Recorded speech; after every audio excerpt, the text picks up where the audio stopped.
ilmu agama adalah jalan yang terdekat untuk meraih puncak kesenangan.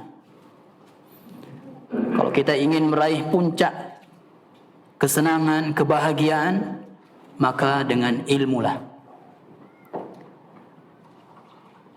Oleh karena itu jemaah, selalulah minta kepada Allah Subhanahu wa taala agar Allah senantiasa menambah ilmu agama bagi kita setiap hari. Dan alhamdulillah majelis-majelis ilmu agama di Samarinda ini sudah dibuka. Yang sebelumnya karena pandemi ditutup. Alhamdulillah pada hari-hari ini banyak sekali majelis-majelis ilmu agama. Maka tentunya senantiasalah kita duduk di majelis ilmu agama agar hati kita menjadi lembut, agar Allah Subhanahu wa taala senantiasa memudahkan kita untuk mengamalkan ilmu agama kita. Para jemaah rahmati Allah tabaraka wa taala, pada malam hari ini kembali kita lanjutkan penjelasan hadis yang ke-18. Pada pertemuan yang telah lalu kita sudah atau hanya membacakan hadisnya saja, belum kita jelaskan. Yaitu dari sahabat Abu Hurairah radhiyallahu anhu, qala Rasulullah sallallahu alaihi wasallam, Rasulullah sallallahu alaihi wasallam bersabda, qala Allah tabaraka wa taala, ini hadis kudusi. Allah Subhanahu wa taala berfirman, ana aghnas syuraka'i 'anis syirki. Saya tidak butuh untuk dipersekutukan. Saya tidak butuh kesyirikan. Dan tentu kesyirikan itu adalah anta ja'ala lillahi niddan. Engkau menjadikan untuk Allah tandingan.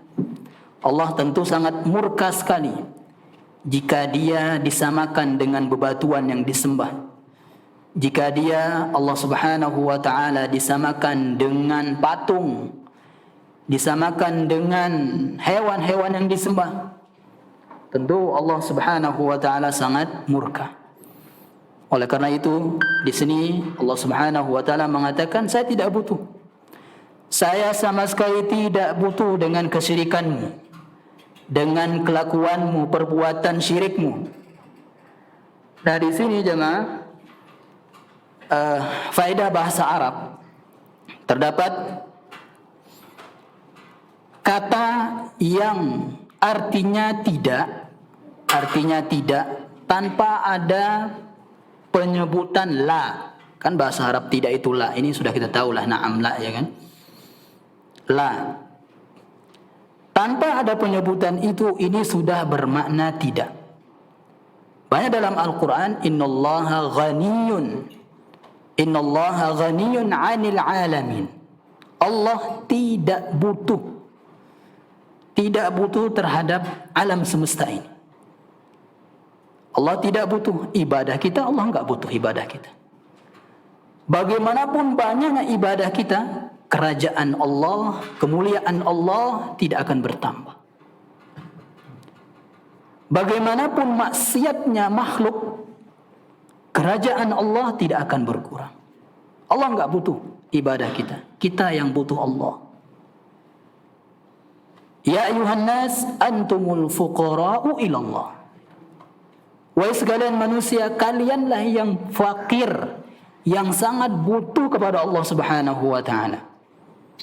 Allah Subhanahu wa taala berfirman, man 'amila salihan falinafsi. Siapa saja yang beramal saleh itu sebenarnya untuk diri kita. Siapa saja yang beramal saleh, semua amal saleh itu sebenarnya untuk diri kita, untuk kemaslahatan diri kita. Ya.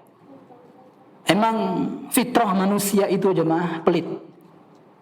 Ya, fitrah manusia itu disifati pelit. Makanya harus dilawan, jiwa pelit itu harus dilawan. Kenapa? Karena yang namanya memberi itu pasti berat. Yang namanya memberi itu pasti berat. Kenapa? Karena kita capek-capek cari kok untuk orang lain. Ya. Namanya memberi itu berat. Makanya di sini Allah Subhanahu wa taala berfirman, "Man 'amila shalihan falinafsi." Siapa saja yang beramal saleh, baik itu sedekah, ya, maka itu untuk kemaslahatan dirinya. Ya. Dia yang pertama kali mendapatkan terlebih dahulu daripada yang diberinya, misalnya. Bahkan dalam hadis disebutkan bahwasanya sedekah itu, ya, sedekah yang kita berikan kepada orang lain, sedekah misalnya uang, nah sedekah uang itu lebih duluan sampai ke Allah Subhanahu wa taala daripada ke yang kita berikan. Wa man 'amila shalihan falinafsi. Siapa saja yang beramal soleh maka untuk kemaslahatan dirinya. Begitu juga untuk orang-orang yang kru tukang syuting, kajian. Untuk apa sih? Untuk kemaslahatan diri kita. Ya. Untuk kemaslahatan diri kita. Nah, para jemaah dirahmati Allah tabaraka wa taala. Jadi Allah Subhanahu wa taala enggak butuh dengan kesyirikan. Tidak butuh dengan kesyirikan. Man 'amila 'amalan asyraka fihi ma'iya ghairi. Siapa saja yang beramal saleh kemudian dicampuri dengan kesyirikan, taraktuhu, maka saya tinggalkan amalannya. Maka saya tidak menerima amalannya. Wa syirkahu, dan kesyirikan. Ya, amal solehnya enggak akan diterima. Nah, bahkan akan memperparah siksa Allah Subhanahu wa taala. Bukan malah pahala yang didapatkan, namun dosa. Walaupun yang dilakukan itu adalah amal soleh. Nah, di sini faedah di hadis ini yang pertama adalah al-ikhlas.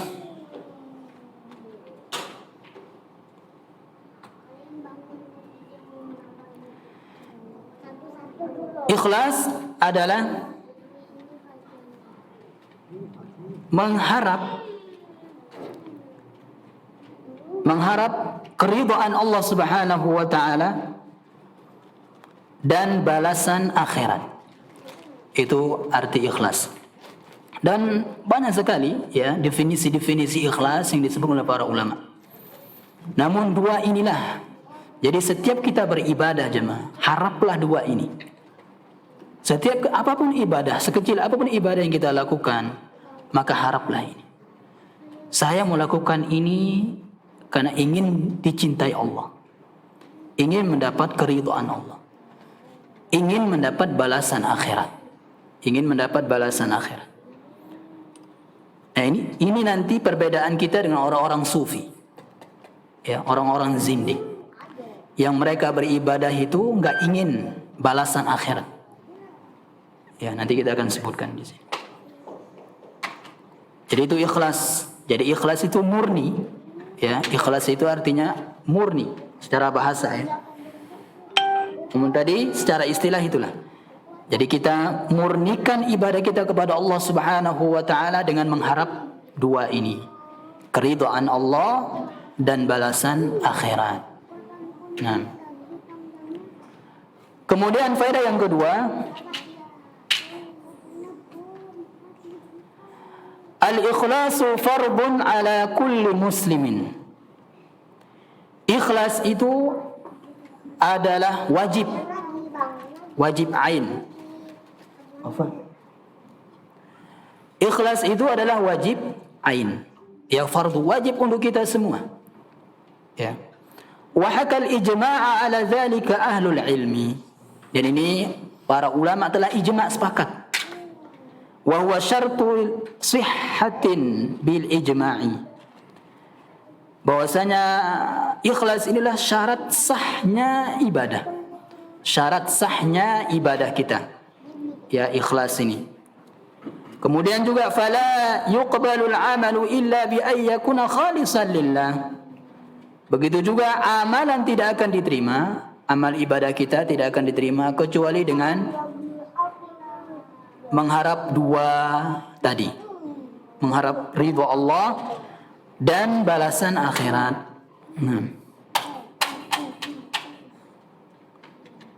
Allah Subhanahu wa taala berfirman, "Wa ma umiru illa liya'budullaha mukhlishin." Tidaklah mereka diperintahkan kecuali untuk beribadah kepada Allah mukhlisin, dengan ikhlas.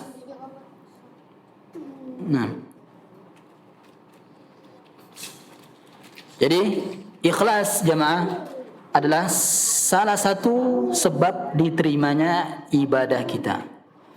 Salah satu sebab diterimanya ibadah kita.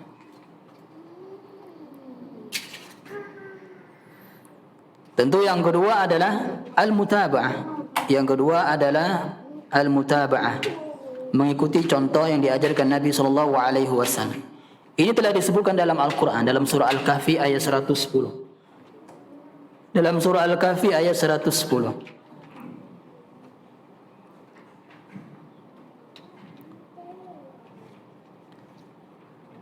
Man kana yarju liqa'a rabbih falyamal 'amalan shalihan wa la yusyrik bi ibadati rabbih ahada. Ini sering kita baca. Ya. Silakan baca tafsirnya. Imam Ibnu Katsir mengatakan demikian. Ya. Ini mazhabnya Syafi'i. Jadi mazhabnya Syafi'i, ya, para ulama Syafi'iyah sudah menyebutkan bahwasanya dua syarat diterimanya ibadah, ikhlas dan mutaba'ah. Ini Imam Ibnu Katsir mengatakan demikian. Jadi bukan karangan Imam Ibnu Taimiyah, Imam Muhammad bin Abdul Wahhab, bukan. Ya. Dari para ulama-ulama Syafi'iyah.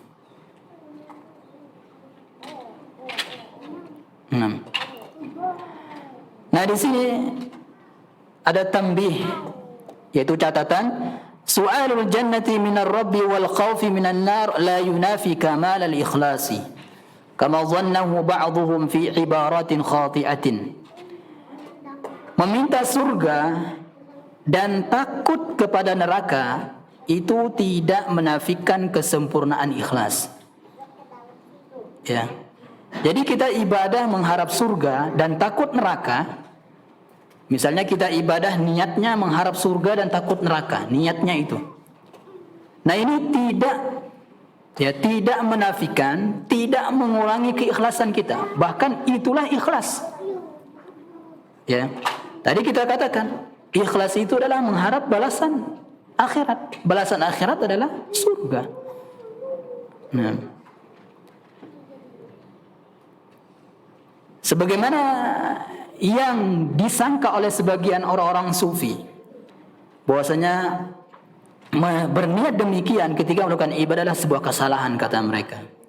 Wa dhannu anna kamal al-ikhlas wa ibadatullah la tam'an fi jannati wa la khaufan minan nar. Mereka menyangka bahwasanya ibadah yang ikhlas itu adalah ibadah tidak berharap, tidak tamak dengan surga dan tidak takut dengan neraka. Jadi pokoknya kita ibadah kepada Allah saja, bukan berarti saya ibadah ini ingin dapat surga, tidak ingin, bukan berarti saya ibadah ini agar dijauhi neraka, itu kata mereka. Ya. Wasammuha ibadatat tujar. Ya. Nah, mereka menamakan ibadah yang seperti ini ibadahnya para pedagang. Mereka melakukan demikian. Wahtajju bi khabarin batilin an Amiril Mu'minin Ali radhiyallahu anhu annahu qala. Nah, mereka berhujjah, berdalil dengan perkataan sahabat Amirul Mu'minin Ali bin Abi Thalib radhiyallahu taala anhu.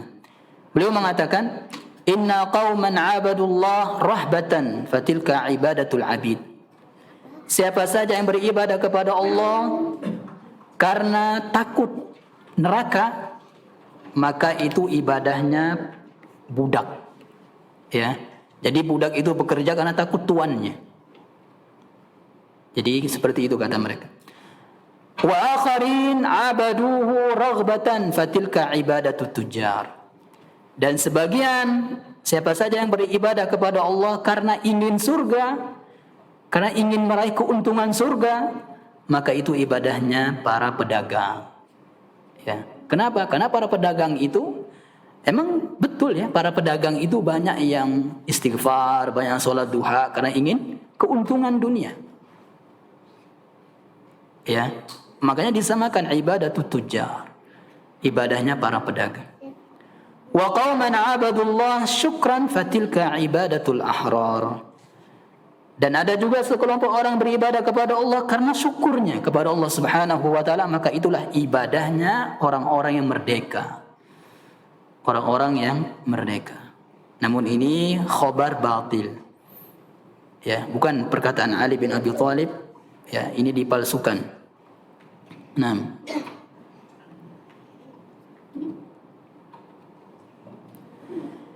Syekhul Islam Taimiyah rahimahullah mengatakan, talabul jannati wal isti'adzatu minan nar, meminta surga dan berlindung dari neraka, tariqu anbiya'illahi wa rusulihi wa jami'i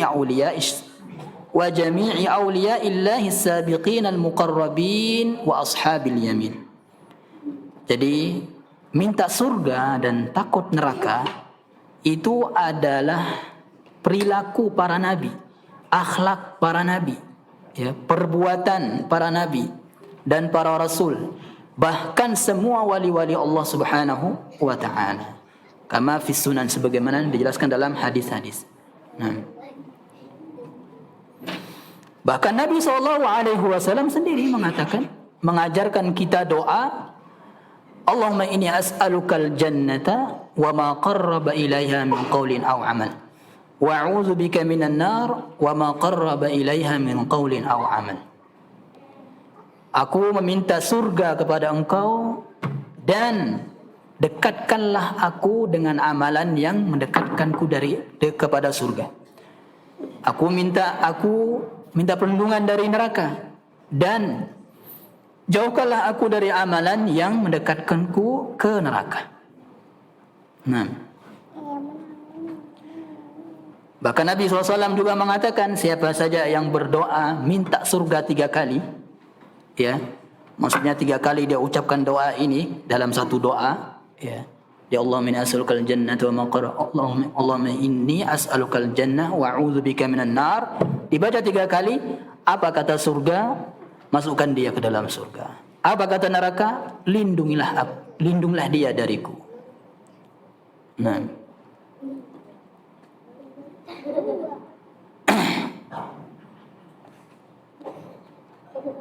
Kemudian faedah yang ketiga, ar-riya, ya, riya.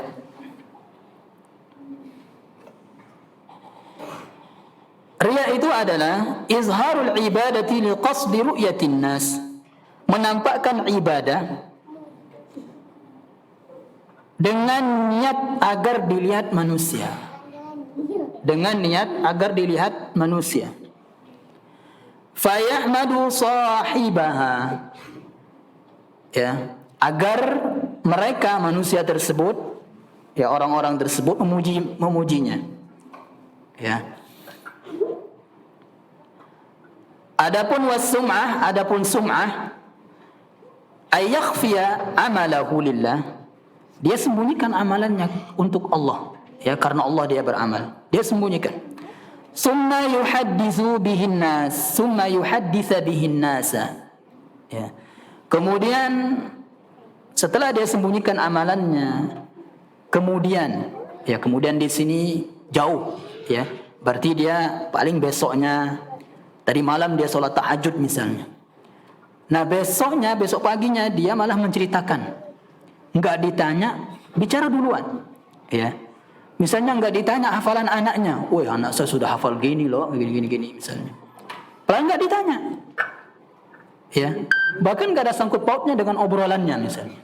Dia ceritakan anaknya sudah hafal hadis ini, sudah ini, anak saya ini, yang besar hafal ini, yang kecil ini sudah hafal ini. Enggak, jangan. Ya, bukan seperti itu. Ya. Fas-sum'ah tata'allaqu bihasatis sam'i. Adapun sum'ah itu jemaah, jadi beda riya dengan sum'ah. Kalau sum'ah itu berkaitan dengan pendengaran, panca indera pendengaran. Ya, diperdengarkan. Ya, dia perdengarkan. Maksudnya, jadi dia lakukan amal, nah dia ceritakan. Ya, dia ceritakan dengan maksud agar dipuji, misalnya. Ini namanya sum'ah. Nah. Warriya bihasatil basar. Adapun riya itu berkaitan dengan panca indera penglihatan. Ya.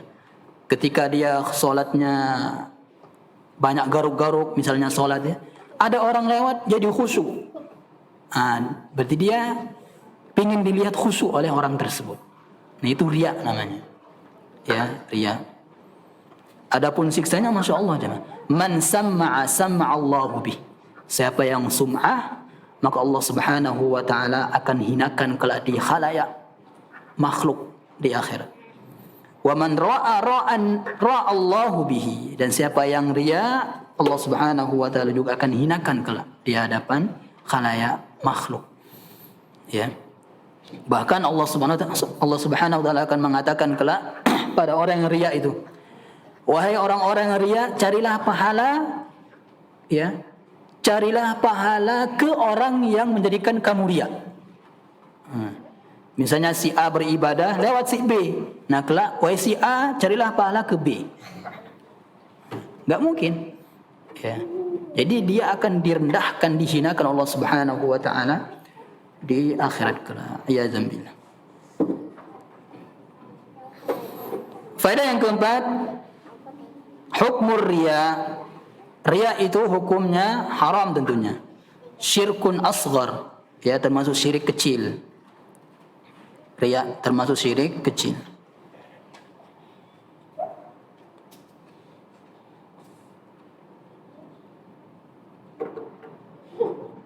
Nah di sini ada faedah. Ada faedah.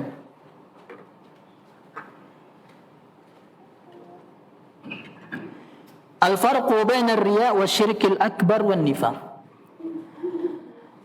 Perbedaan riya, syirik besar, dengan kemunafikan. Adapun riya tadi sudah tahsinul amal, memperindah amalannya karena ada orang yang melihatnya. Kemudian syirik besar, sarful ibadah li ghairillah. Ya, syirik besar itu adalah memalingkan ibadah kepada selain Allah Subhanahu wa taala. Jadi syirik besar itu satu ibadah, dia palingkan semuanya untuk Allah Subhanahu wa taala. Misalnya apa? Seperti doa, ya. Doa itu untuk selain Allah Subhanahu wa taala. Dia minta kepada selain Allah Subhanahu wa taala, maka ini syirik. Ya. Adapun tadi dia berdoa kepada Allah, terbetik dalam hatinya itu ingin dilihat, dia berdoa ingin dilihat khusyuk, maka ini riya. Ya. Ini syirik kecil. Ya. Dia mesti berdoa kepada Allah Subhanahu wa taala. Wan nifaq, dan kemunafikan adalah ibtanul kufri wa izharul Islam. Kemunafikan adalah menyembunyikan kekufuran, ya, dan menampakkan keislaman. Seperti orang-orang taqiyah itu, orang-orang taqiyah. Yaitu dalam hatinya benci Islam, namun dia tampakkan keislaman. Dia pakai songkok hitam, ya. Ini biasanya kalau mau pilkada apa semuanya. Jadi dia masuk masjid bahkan ceramah, dia tampakkan keislaman, namun di hatinya benci Islam misalnya. Maka itu munafik. Jadi kemunafikan itu adalah, ya, kemunafikan itu adalah hati dengan dalam dengan luarnya berbeda. Ya, dalam dengan luarnya berbeda.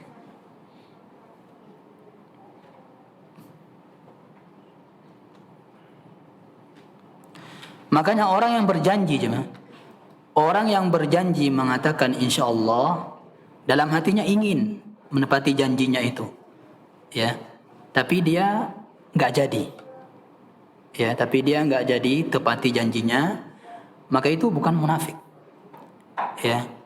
Karena hati dan dalam dan luarnya sama. Ya, dalam dan luarnya sama.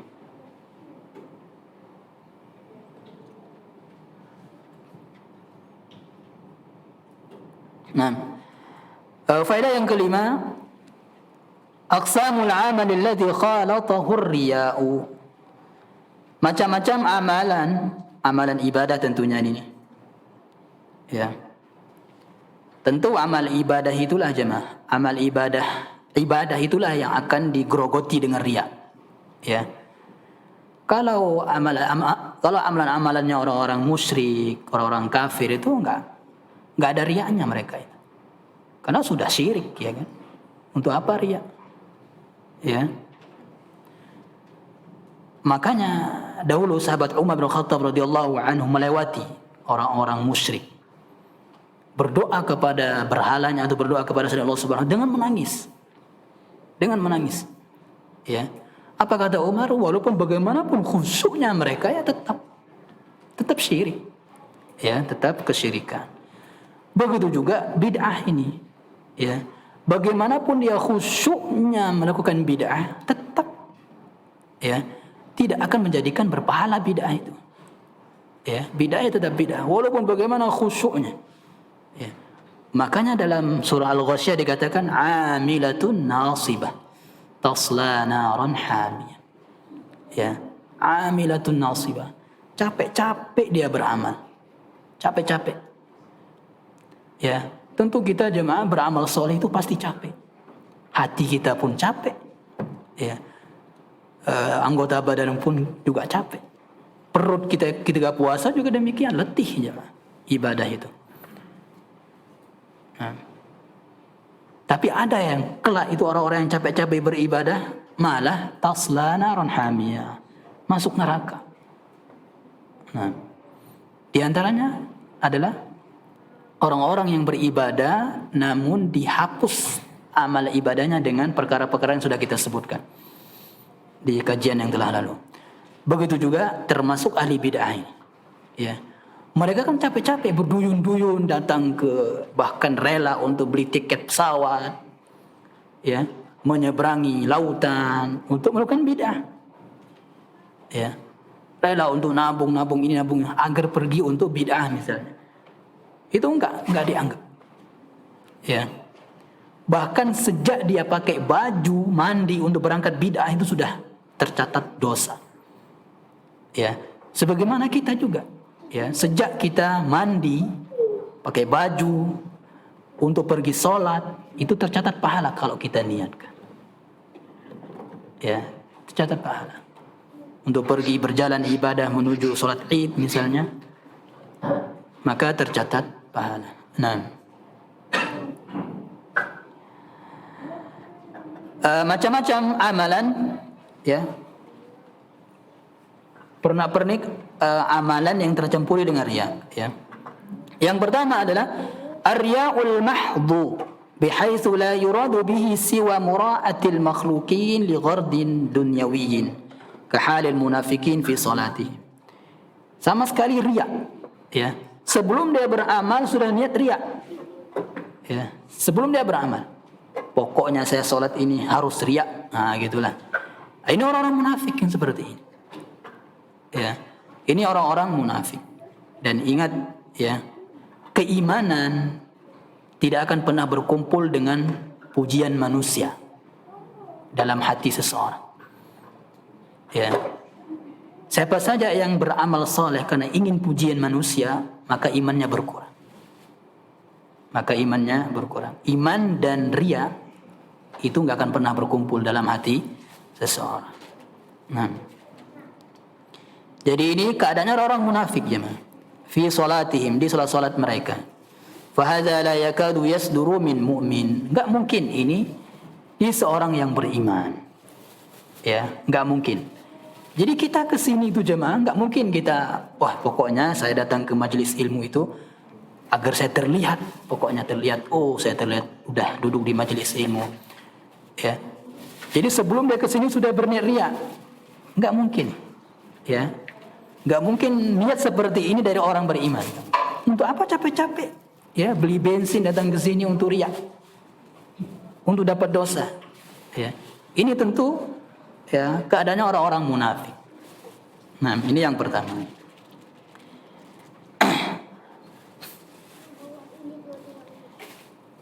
Nah, pasti ya ibadah yang seperti itu nggak akan diterima sama sekali. Ya. Jadi dari A sampai Z-nya nggak akan diterima.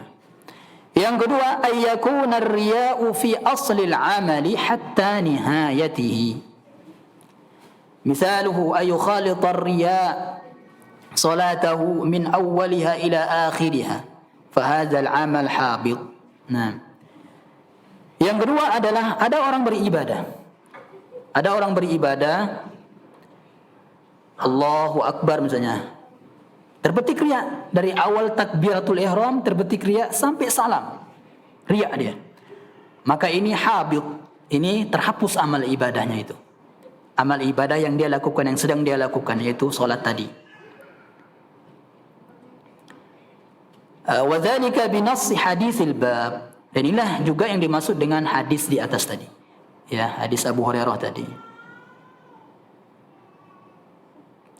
Yang ketiga, ayyakuna aslul amali lillah. Jadi awal dia beribadah itu niatnya karena Allah. Niatnya karena Allah. Summa yatra'u alaihi riya. Namun di tengah dia beribadah timbul rasa ingin dipuji. Ya, timbul rasa riyanya. Fahadha anwa'. Maka ini ada macam-macamnya. Yang pertama, ayyakuna awalul amali murtabitan bi akhirih kas-shalah. Ya. Yang pertama adalah amalan yang amal ibadah yang awalnya berkaitan dengan akhirnya. Maksudnya kalau awalnya enggak sah, akhirnya enggak ikut sah. Ya. Kalau akhirnya enggak sah, awalnya pun enggak sah juga. Seperti apa? Seperti sholat. Ya, seperti sholat. Kan kalau takbiratul ihramnya enggak sah, tentu salamnya pun enggak sah juga nanti. Nah, ini yang pertama ya, amal ibadah yang tercampuri riya, yaitu amal ibadah yang seperti ini, seperti sholat. Nah, ini ada beberapa gambaran. Ya. Ayakuna al-amalu lillah. Dia pertama sholat karena Allah Subhanahu wa taala. Summa yakhturu lahu ar-riya'u wa yadfa'uhu. Kemudian terbetik riya di tengah sholatnya, terbetik riya dan berusaha melawannya. Ya, berusaha melawan riya itu. Ya, bagaimana cara melawannya? Berusaha kita mengharap ini saya sholat. Ya, saya sholat ini untuk mengharap pahala Allah Subhanahu wa taala. Balasan, keridhaan Allah Subhanahu wa taala. Terus kita betikkan harapan seperti itu atau niat seperti itu. Nah, kalau kita lawan fala yadurruhu bil ijma', ya, salat kita enggak akan berkurang. Yaitu nilainya enggak akan berkurang. Ya. Jadi ada riya kemudian kita lawan, itu enggak akan merusak. Enggak akan merusak ibadah tersebut kalau kita lawan. Nah, gambaran yang kedua, ayakuna aslul amal lillah thumma yatra'u alaihi riya wa yastarsilu ma'ahu. Ayakuna aslul amal lillah thumma yatra'u alaihi riya wa yastarsila ma'ahu. Jadi di awal ibadah dia lillah, untuk Allah. Kemudian di tengah ada riya. Ada riya. Namun riyanya ini enggak dilawannya. Ya, sampai salam enggak dilawan. Fa fi hubuti amalihi qaulan. Nah, apakah amalannya terhapus atau tidak? Maka di sini ada dua pendapat. Asahhuhuma anna amalahu la yabtul. Amalannya enggak batal, ya. Amalannya enggak batal, wa yujazi ala asli niyatihi. Pahalanya adalah misalnya dia niat lillahi ta'ala, misalnya sholatnya itu 10 menit misalnya ya. Sholatnya 10 menit. Ya, 5 menit pertama dia lillahi ta'ala. 5 menit kedua dari awal sampai akhir dia riya. Tapi enggak dilawannya, ya. maka dia tetap mendapat pahala 5 menit pertama. Ya, salatnya enggak batal. Namun pahalanya berkurang tadi. Ya.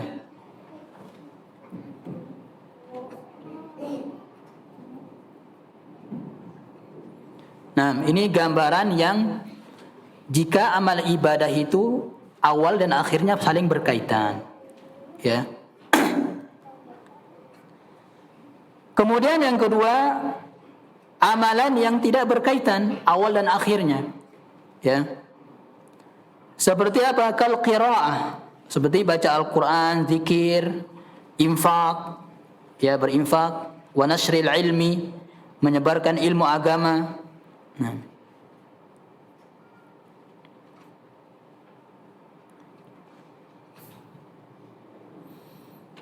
Fa innahu yanqati'u bi niyyati ar-riya'i at-tari'a 'alaihi wa yahtaju ila tajdidi niyyatin. Nah, jadi misalnya kalau jam 1 dia sedekah lillah, jam 2 dia sedekah riya, ya, maka yang jam 1 ini tetap dapat pahala.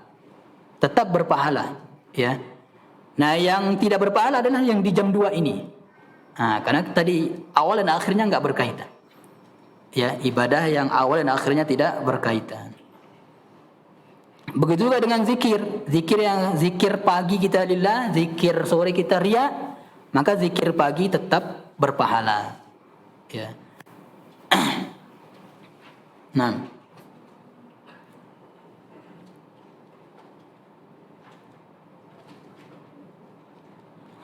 Kemudian yang selanjutnya, ayatra ar-riya ba'dal faraghi minal ibadah. Jadi dari awal sampai akhir dia lillahi ta'ala. Namun setelah salam baru dia riya. Ya, setelah ibadah, pokoknya setelah ibadah lah, setelah dia sedekah, setelah dia zikir, baru dia riya. Ya. Fahadhil mas'alah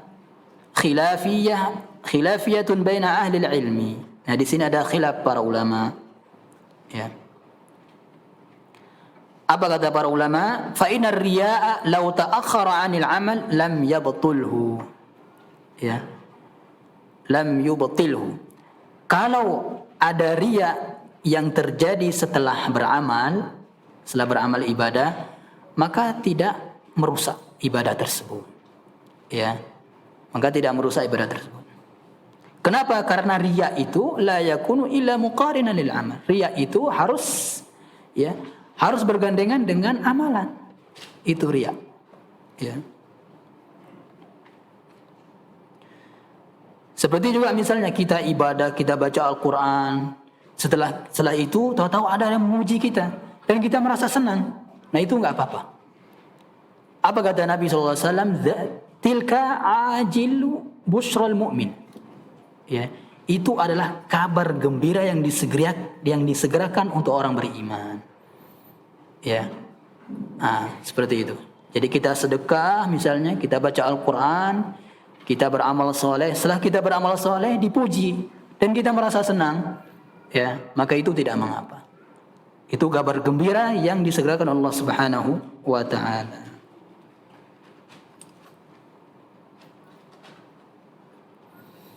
Yang keenam, sudah azan ya? Kok nggak azan ya? 10 menit lagi.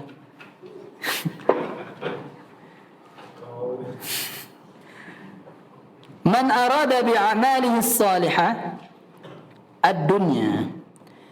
Siapa saja yang beramal saleh karena ingin dunia, walam yuridil akhirata fahadha ala kismaini. Dan dia enggak ingin akhirat, ya, maka ini ada dua macam.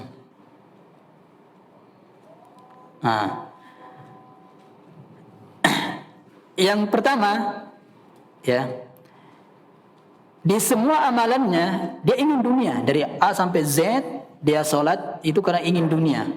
Misalnya dia salat tahajud, ya, dia salat atau dia salat duha, niatnya dunia tok, ya. Dia melakukan itu karena ingin dunia. Misalnya.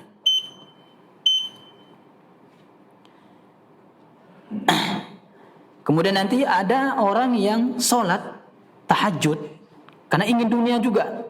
Ingin dunia, tapi dunia ini ya telah disebutkan oleh Rasulullah SAW sebagai ganjaran salat tahajud tersebut. Ya, begitu juga dengan silaturahim misalnya kan. Kan ada ganjaran dunianya silaturahim itu.